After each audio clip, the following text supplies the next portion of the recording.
I love you. রিক্সা চালাই বলে মস্করা করেন? সত্যি বলছি, আই লাভ ইউ। এই আপনি আমার অবস্থা জানেন? আমি রিক্সা চালাই, ফুটপাতে থাকি, ঢাকা শহরে ঘুরে বেড়াই, না আছে বাড়িঘর না আছে থাকার জায়গা।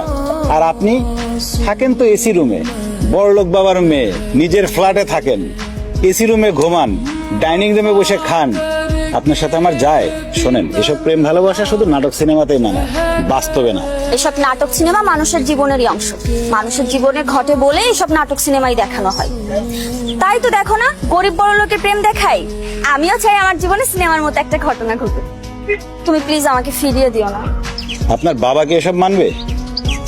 না মানলে আমরা দুজন মিলে যুদ্ধ করব, চেষ্টা করব মানানোর। তাও যদি না মানে? তাহলে আমরা দুজন মিলে একটা বাসা নিব, তুমি রিক্সা চালাবে আর আমি জব করব। আর আমি তো বড় হয়ে গেছি না, আমার ভালোবাসার অধিকার আছে।